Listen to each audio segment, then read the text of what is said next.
em nós, vai completá-la até o dia de Cristo Jesus. Estamos vivendo um processo de santificação, de purificação, de nos tirando, é um processo de lavagem, está nos lavando, né? Então nós temos que ter certeza que esse bom pastor, até o final,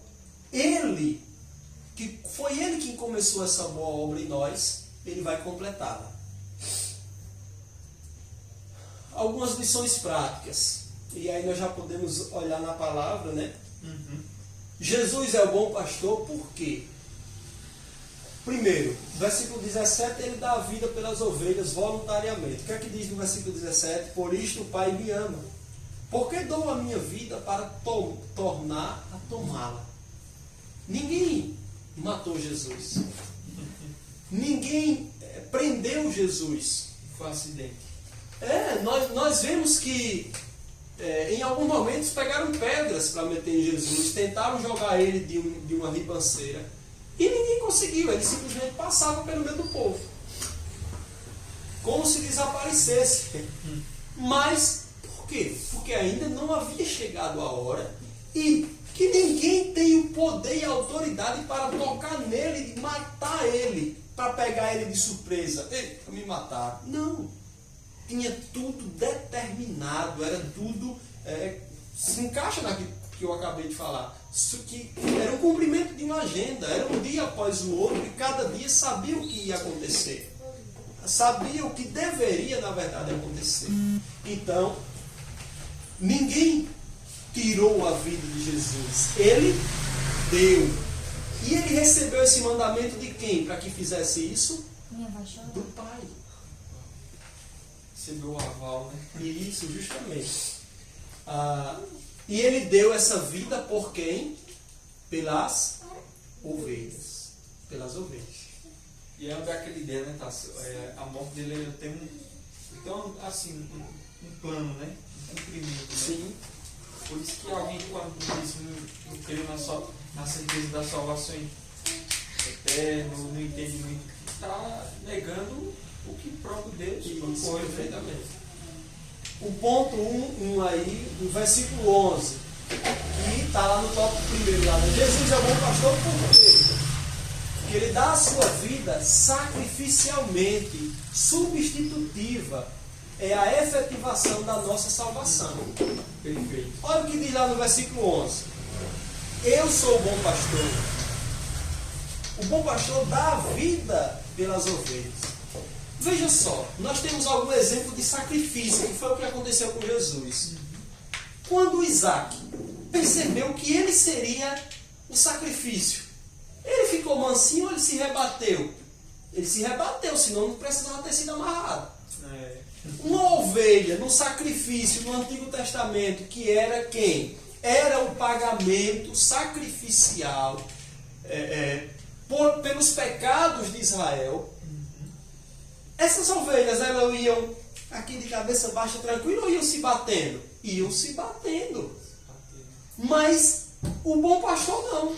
Ele deu a vida pelas ovelhas e ele não foi dizer, não quero essa cruz, não, joga essa cruz para lá. Não, ele simplesmente botou a cruz e foi.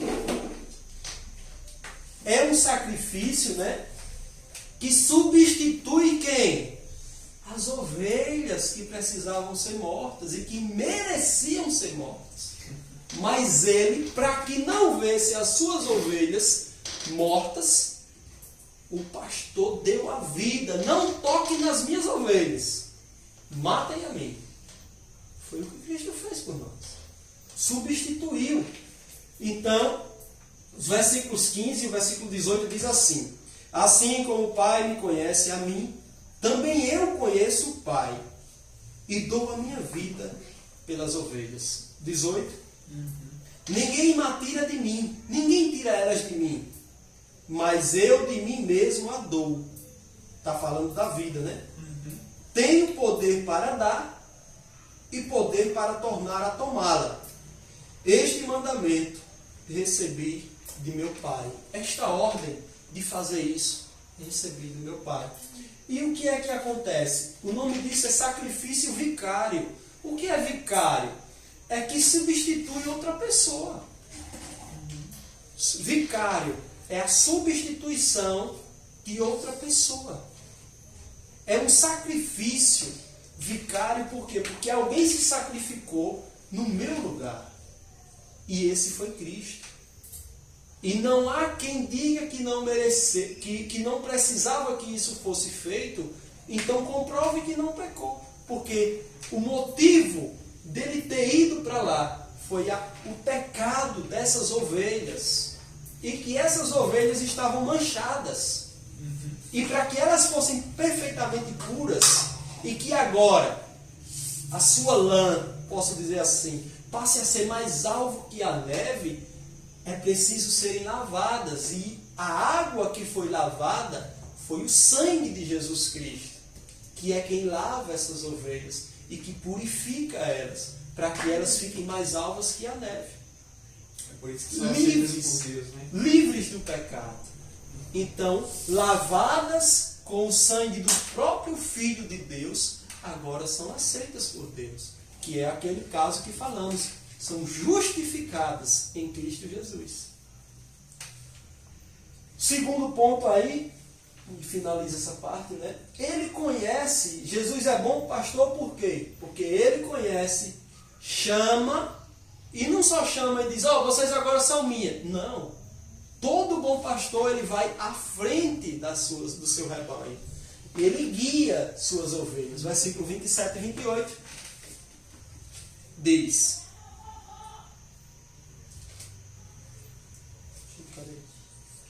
as minhas ovelhas ouvem a minha voz. É como já tinha falado. Eles ouvem quando? Quando ouvem o Evangelho. E eu conheço-as, e elas me seguem. E dou-lhes a vida eterna, e nunca hão de perecer. E ninguém as arrebatará da minha mão. Né? É o que diz aí nesses versículos.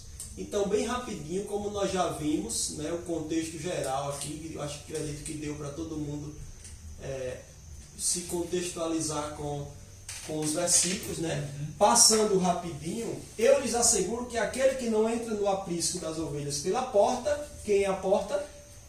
Jesus Cristo. Mas sobe por outro lugar, é o que? Ladrão e assaltante. Não herdará o reino, porque está procurando o quê? Desvios, atalhos. Alternativas, né? E o que podem ser essas alternativas? Religiões, boas obras, coisas que parecem ser, mas não são.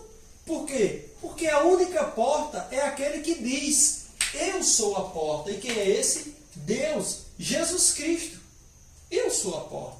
É como se tivesse mais de um meio sobre o qual Deus pudesse aceitar as pessoas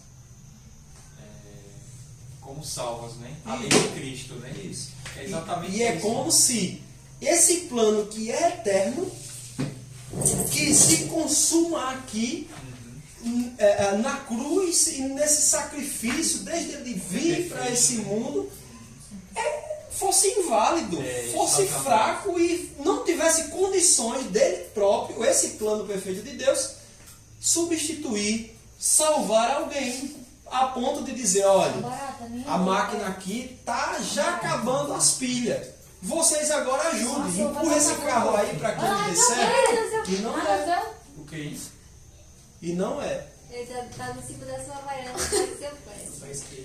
Não. Eu só tava dizendo, tá no meu pé. Pra morrer. Fica fraquinho uma hora. Por isso que eu não era assim. Bota aí em frente, debaixo do teu pé. Pronto, então vamos lá. O porteiro abre-lhe a porta e as ovelhas ouvem a sua voz. É aquele contexto do inverno. Lembra que eu falei do contexto do inverno? Que todas as ovelhas estão juntas em um aprisco só. O que é que acontece? Lá tinha um porteiro. E o porteiro abre a porta para quem? Para o pastor. Só para o pastor. Que é quem? Jesus. E nesse caso aqui, os pastores, né, nesse contexto que ele está mostrando, os pastores né, esse porteiro ele abre, né, a porta e as ovelhas ouvem a sua voz. Ele chama as suas ovelhas pelo nome. Vejamos, ele chama pelo nome. E as leva para fora, para onde elas encontram pastagens. Mais na frente ele vai dizer que elas, quando entram pela porta, elas saem e entram de volta. Isso simboliza que elas são livres. Se, pois, o Filho, o pastor, o Rei dos Reis, vos libertar, verdadeiramente sereis livres. Diferentemente de religiões falsas, seitas, que ao entrar você tem que cumprir determinadas regras para que alcancem a salvação. Então você acabou de receber algemas. Diferentemente do bom pastor, que lhe dá liberdade de entrar e sair. Depois de conduzir para fora todas as suas ovelhas, vai adiante delas. Ele não deixa por conta. Ele vai adiante, guiando pelo caminho. Por quê? O que é que ele diz em João 14,6? Eu sou o caminho. Eu sou o caminho. Então ele vai adiante delas e estas o seguem porque conhecem a sua voz.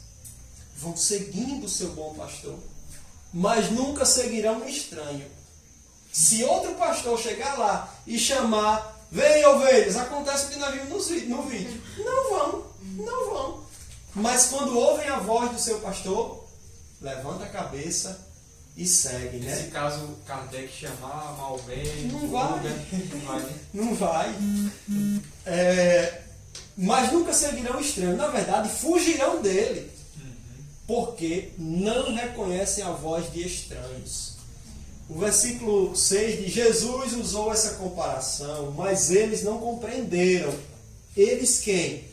Os fariseus que tinham acabado de expulsar o cego do templo. Né? Então agora ele vai explicar isso que ele trouxe aqui. 7. Então Jesus afirmou de novo: digo-lhes a verdade, eu sou a porta das ovelhas. Todos os que vieram antes de mim eram ladrões e assaltantes, mas as ovelhas não os ouviram. Por que nós podemos explicar quando Jesus chega diante de Levi, ou Mateus, como vemos na palavra, diz: segue-me, e ele vai? Por nada vai, é verdade. É o poder da palavra, porque ele ouviu a voz do bom pastor e do verdadeiro pastor. Todos aqueles que vieram antes de Cristo, esse simbolismo aqui, é que não eram o verdadeiro pastor. Muitos usavam, e aqui ele está trazendo o exemplo para eles mesmos, para os fariseus, que se corrompiam, julgavam as causas das pessoas por dinheiro, expulsavam as pessoas do templo por acreditar no verdadeiro Messias, o esperado. Então, ele está dizendo aqui, todos aqueles são falsos. Eu sou o verdadeiro. Ele diz: eu sou a porta. Eu sou a porta das ovelhas. Mas as ovelhas não ouviram os falsos pastores. E a outra parte do texto: eu sou a porta. Ele repete, né? Eu sou a porta. Quem entra por mim será salvo. E recebe tudo aquilo que ele diz posteriormente. Ele dará a vida eterna. Por quê? Porque ele deu a vida por elas, por essas ovelhas. Agora, por qual ovelhas? Por aquelas que entram pela porta. Pela porta. Entrará e sairá. É aquele sentido que eu tinha acabado de falar. Entrará e sairá. Elas são livres. Livres do poder do pecado que aprisionava. Livres da opressão. Livres de serem tocadas por Satanás, livres da culpa do pecado, e encontrará pastagem. É quando ele diz: eu sou o pão da vida. Por quê? Será que o Filho de Deus é insuficiente? É um alimento insuficiente? Ele é o o maná que desceu do céu, espiritual, e nele não há possibilidade que esse pão um dia acabe. Então não tem preocupação de dizer, o meu armário vai secar, a fonte vai secar, porque essa fonte é eterna. Ele é como aquela fonte a jorrar água como um rio, né? Isso, justamente. O 10, agora, aí ele faz o contraste. O ladrão vem apenas para furtar, matar e destruir. Eu vim para que tenham vida. E aí repete aquilo que ele falou lá em João 14. Eu sou o caminho, a verdade e a vida. Eu vim para que tenham vida. Quem tem a vida? As ovelhas. As suas ovelhas. E a tenham plenamente. Vixe, ele ainda vai ser feliz. Plenamente. Ou seja, não lhe faltará nada. Lembramos o que Davi disse no Salmo 23. O Senhor é o meu pastor e nada me faltará. Eu sou o bom pastor. Versículo 11. O bom pastor dá a sua vida pelas ovelhas. Nós podemos confiar nesse bom pastor. Hoje nós o conhecemos plenamente. Por quê? Porque não temos mais uma história pela frente que ainda vai ser escrita. Não, nós temos plena de tudo que aconteceu e tudo que vai acontecer. Plenamente nas Escrituras. Então, o bom pastor dá a vida pelas ovelhas. Nós sabemos que ele já deu a vida pelas ovelhas. Agora, o assalariado, nesse caso aqui, quando não era inverno, lá na Palestina, os pastores que tinham mais de um rebanho, eles construíam vários apriscos. E como ele não tinha como cuidar de um rebanho aqui e de um rebanho outro lado, eles pagavam uma pessoa que era quem? O assalariado. Ele não é o pastor, ele está ali só para receber o seu salário, né? A quem as ovelhas, ele não é o pastor a quem as ovelhas pertencem. Assim, quando vê que o lobo vem, abandona as ovelhas e foge. Então o lobo ataca o rebanho e o dispersa. Agora, por quê? Primeiro, ele abandona. Porque, primeiro, ele não é o pastor delas. E segundo, porque ele não as ama. Porque tem prova de amor maior do que o que ele diz aqui no 11. Eu sou o bom pastor. E o bom pastor dá a sua vida pelas ovelhas. Ninguém dá a vida pelas ovelhas sem que esse não seja motivado pelo amor. Já assalariado vai pelo dinheiro. Já o assalariado vai pelo dinheiro. Por isso que ele não quer correr riscos de o lobo vai me morder. Não, então ele foge porque é assalariado e não se importa com as ovelhas. O 15 diz, eu sou o bom pastor. Ele repete o que disse no 11. Conheço as minhas ovelhas e elas me conhecem. Assim como o Pai me conhece, eu conheço o Pai. Eu dou a minha vida pelas ovelhas. Como é que nós conhecemos qual a relação da ovelha com o pastor? Ele dá um exemplo aqui. Elas me conhecem assim como o Pai me conhece. Veja que intimidade. Veja que intimidade. Eu imagino a onisciência de Deus olhando para Cristo, a onipresença, a onipotência, ou seja, a relação da Trindade, né? Então, há algum momento de dificuldade ou de alegria de que esse pastor não esteja no controle da vida das suas ovelhas? Não há. Não há. E dou a minha vida pelas ovelhas. Tenho outras ovelhas que não são deste aprisco. E aí cabe a nós fazer o quê? É necessário que eu as conduza também. Elas ouvirão a minha voz. Quem são os porta-vozes do bom pastor hoje?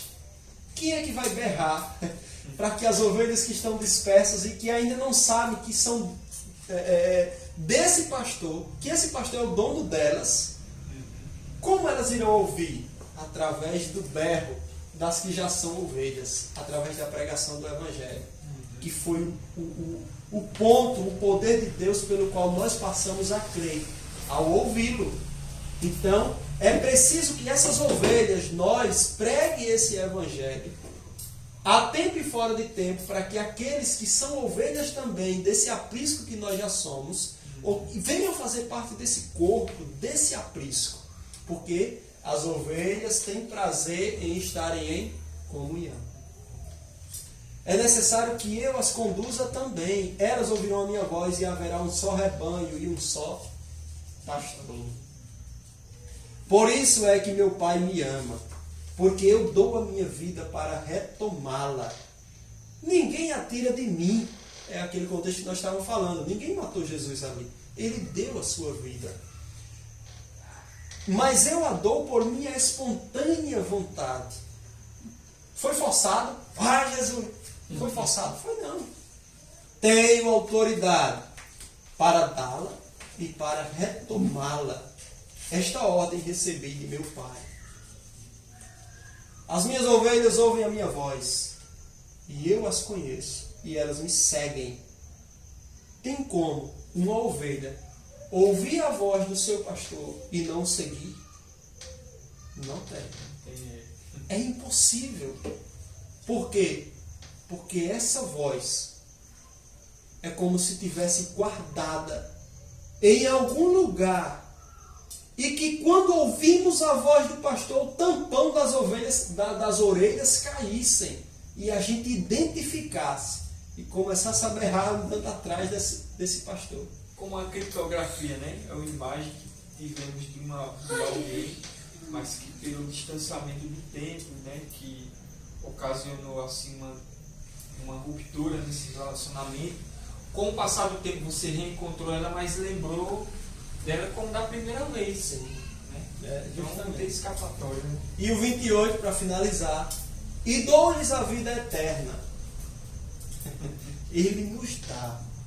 E nunca hão de perecer, e ninguém as arrebatará da minha mão. Nada nem ninguém. Vamos orar, irmãos. Amém. Nosso Deus e Pai, te damos graças, Senhor, por esta noite, Senhor, por esse dia que o Senhor preparou para nós, ó Pai. Te damos graças. E louvado seja o teu nome, ó Deus, pela tua palavra, Pai, que é quem nos sustenta, Senhor. A tua palavra é quem nos aviva, Senhor, e nos dá certeza, Pai, de que tudo aquilo que o Senhor planejou, ó Deus, o Senhor cumprirá, Deus, perfeitamente, criteriosamente em nossas vidas, ó Pai, nesse mundo, ó Deus, que perece. Mas, ó Deus, nos ajuda, Deus, a tomarmos verdadeiramente posse dessa palavra, Senhor, que nos traz ânimo, ó Deus, e coragem para enfrentar todas as dificuldades que estamos vivendo, Senhor. Sabendo que nada nem ninguém nos tirará, Deus, das tuas mãos, que tu és o bom pastor, Senhor